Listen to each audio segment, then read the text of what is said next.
الحمدللہ والصلاة والسلام علی رسول اللہ اعوذ باللہ من الشیطان الرجیم واستعینوا بالصبر والصلاة وانہا لکبیرۃ الا علی الخاشعین۔ اللہ رب العالمین نے سورۃ البقرہ کی آیت نمبر 45 میں ارشاد فرمایا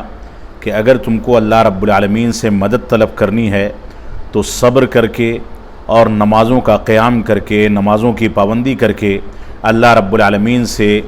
مدد طلب کرو۔ اور یہ چیز اللہ رب العالمین سے ڈرنے والوں کے لیے مشکل نہیں ہے، لیکن جو لوگ اللہ رب العالمین کا خوف نہیں رکھتے، اس کا تقوی نہیں رکھتے، ان کے لیے صبر کرنا اور نمازوں کی پابندی کرنا یہ ایک مشکل کام ہے۔ آج کے درس میں میں ایک ایسے حساس اور سینسٹیو مسئلے کے بارے میں آپ سے گفتگو کرنا چاہتا ہوں جس پر مسلسل دلی اور دلی کے باہر کے بہت سارے ہمارے احباب سوالات کر رہے ہیں، اور وہ سوال یہ ہے کہ کیا جب حالات ملک کے بگڑتے ہیں تو ایسی صورتحال میں سلفی مکتب فکر کے افراد اور علماء اور جماعت اہل حدیث کے علماء اور قائدین اس بات کی اجازت دیتے ہیں کہ مظاہرے اور پروٹیسٹ کیے جا سکتے ہیں کہ نہیں کیے جا سکتے؟ اس سلسلے میں آپ کے سامنے واضح کر دوں کہ قرآن مجید کی آیات، رسول اکرم صلی اللہ علیہ وسلم کے فرامین، سلف صالحین کے اقوال کی روشنی میں سلفی مکتب فکر میں کبھی بھی اس بات کی گنجائش نہیں رہی کہ مظاہرے کیے جائیں، اس میں وقت برباد کیا جائے، پروٹیسٹ کر کے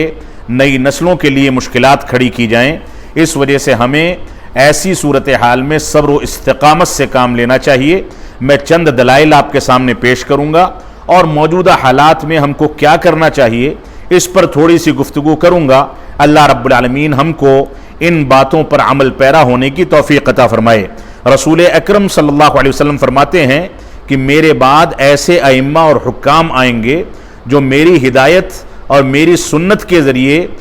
تمہاری رہنمائی نہیں کریں گے، بلکہ ان میں ان کے معاونین میں کچھ ایسے افراد بھی ہوں گے جن کے دل شیطان کے دلوں کے طریقے سے بالکل غلیظ اور برے ہوں گے۔ لیکن ایسی صورت میں تمہاری ذمہ داری ہے کہ تم ان کی اطاعت کرو، اور وہ دین اسلام سے دور ہیں، تمہارے اوپر ظلم و جور کرتے ہیں، اس کے باوجود تم ان کی سمع و طاعت کو لازم پکڑو۔ اللہ کے نبی صلی اللہ علیہ وسلم نے آگے فرمایا اگرچہ وہ تمہاری پیٹھ پر وار کریں، تمہارے مال کو غصب کر لیں، اس کے باوجود تم سمع و طاعت سے کام لو۔ یہ صحیح مسلم کی 1847 نمبر کی حدیث ہے۔ اسی طریقے سے رسول اکرم صلی اللہ علیہ وسلم نے ارشاد فرمایا کہ اگر کوئی ولی امر کو اور حاکم کو اور اپنے قائد کو نصیحت کرنا چاہے تو اس کی ذمہ داری ہے کہ اعلانیہ طور پر نہ کرے، بلکہ اس کا ہاتھ پکڑ کر کے اس کو خلوت میں لے جائے، تنہائی میں لے جائے، اور وہاں جا کر کے اس کو نصیحت کرے۔ اگر وہ نصیحت کو قبول کرتا ہے تو بہتر ہے، ورنہ نصیحت کرنے والے نے اپنا حق ادا کر دیا۔ یہ کتاب السنہ کی صحیح حدیث ہے جس کو علامہ البانی نے صحیح قرار دیا۔ شریعت کے اس منہج سے ہم کو دو چیزیں حاصل ہوتی ہیں، ایک تو یہ کہ ہم بری الذمہ ہو جاتے ہیں دعوت و تبلیغ اور نصح و خیر خواہی کی ذمہ داری سے۔ اسی طریقے سے ہم کو جو فائدہ حاصل ہوتا ہے وہ یہ ہے کہ ہم فتنوں سے اور فتنوں کے اسباب سے اپنے آپ کو سلامتی حاصل کرنے میں کامیاب ہوتے ہیں اور فتنوں سے اپنے آپ کو بچا لیتے ہیں۔ حسن بصری رحمۃ اللہ علیہ سے کسی نے سوال کیا، ان سے کہا کہ اگر ہم باہر نکلیں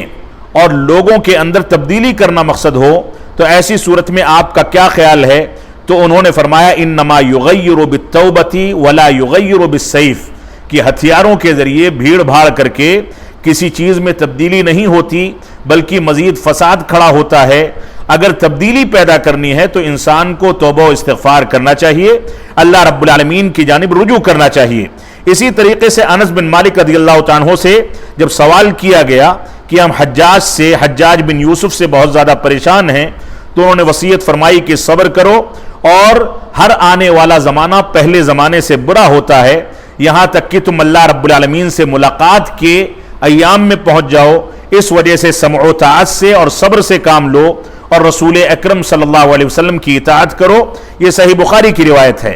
آپ علماء کرام میں دیکھیں، موجودہ دور کے ماضی قریب کے علماء کرام میں ابن باز رحمۃ اللہ علیہ، ابن عثیمین رحمۃ اللہ علیہ، علامہ البانی اور دیگر بہت سارے سلفی علماء کرام نے مظاہرات کو اور پروٹیسٹ کو سرے سے حرام قرار دیا ہے، لہٰذا ہم کو اس سے بچنا چاہیے۔ اسی سلسلے میں اگر ہم مزید گہرائی سے مطالعہ کریں تو آپ دیکھیں امام احمد بن حنبل رحمۃ اللہ علیہ جب فتنے خلق قرآن میں آزمائے گئے، ان کو جیل کی سلاخوں کے پیچھے ڈال دیا گیا، ان پر ظلم و جور کیا گیا، تو انہوں نے اپنے متبعین سے، اپنے شاگردوں سے صاف کہہ دیا کہ میں یہ نہیں چاہتا کہ خون بہے، لہذا تم لوگ صبر سے کام لو اور فتنوں سے بچو، کیونکہ فتنے جب بھڑکتے ہیں تو خون بہتا ہے، لوگوں کے مال لوگوں کے لیے حلال ہو جاتے ہیں، لوٹ مار مچتی ہے۔ اسی طریقے سے اللہ رب العالمین کے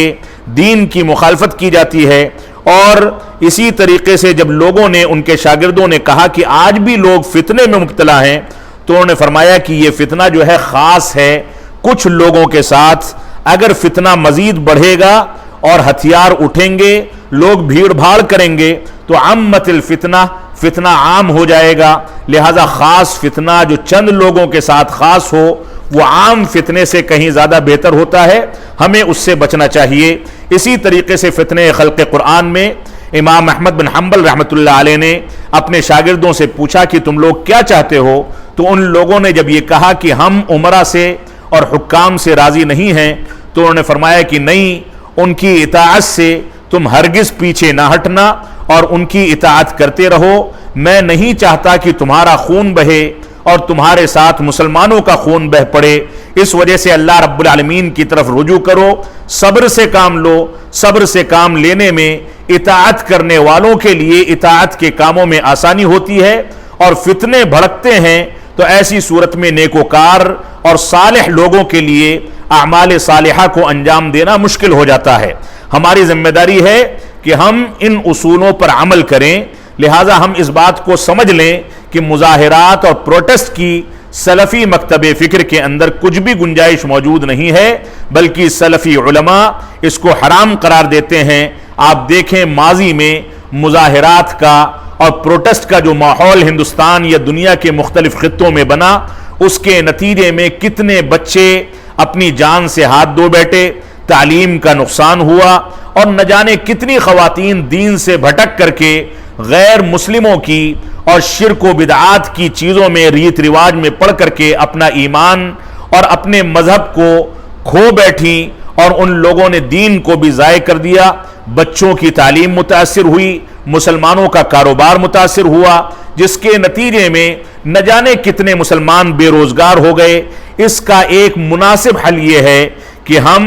اپنے اہل و حل و عقد کو، اپنے علماء کو، اپنے قائدین کو جو مختلف مکاتب فکر کے ہیں، ان کو مجبور کریں کہ وہ خواب غفلت سے بیدار ہو کر کے مسلمانوں کی مشکلات کو سننے اور ان کو سمجھنے کے لیے سامنے آئیں، اور قرآن و سنت کی روشنی میں فیصلے کیے جائیں، اور ان قائدین کو اس بات پر مجبور کیا جائے کہ مسلمانوں کو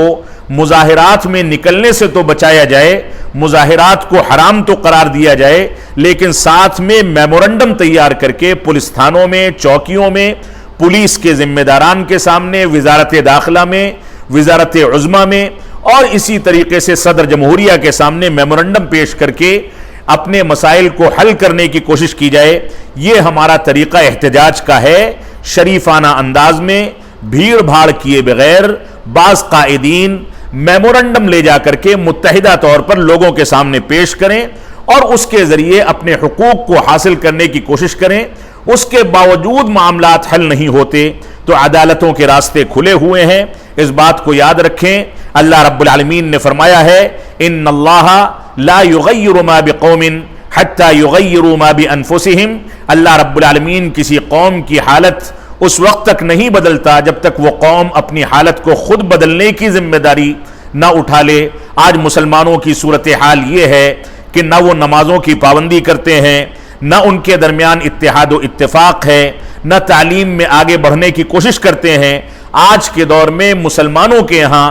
دینی بیداری، دنیاوی تعلیم کی بیداری پیدا ہونا انتہائی ضروری ہے، ان کے درمیان اتحاد و اتفاق پیدا ہونا ضروری ہے۔ تعلیم کی بنیادوں پر وہ ترقی کریں، دنیا کی اقوام کو پیچھے چھوڑیں، اور جب تک وہ اپنی حالت کو بدلنے کی ذمہ داری نہیں اٹھا لیں گے، جب تک اللہ رب العالمین ان کی حالت کو تبدیل نہیں فرمائے گا۔ اللہ رب العالمین ہم کو قرآن و سنت کی پیروی کرنے اور قرآن و سنت کے صحیح منہج کو سمجھنے کی توفیق عطا فرمائے۔ مظاہرات اور پروٹیسٹ کے فتنوں سے ہم کو بچ کر کے سکون و اطمینان اور امن و سلامتی کی زندگی گزارنے کی توفیق عطا فرمائے۔ اگر ہم کو اپنے حقوق حاصل کرنے کے لیے کبھی ضرورت پڑتی ہے کہ ہم قانونی لڑائی لڑیں تو عدالتوں کے دروازے کھلے ہیں، میمورنڈم کا طریقہ موجود ہے۔ ہمارے قائدین کو مجبور کیا جائے کہ وہ خواب غفلت سے اٹھ کر کے بیدار ہوں اور لوگوں سے باتیں کر کے مسائل کو حل کرنے کی کوشش کریں۔ اللہ رب العالمین ہم کو ان باتوں کی توفیق عطا فرمائے۔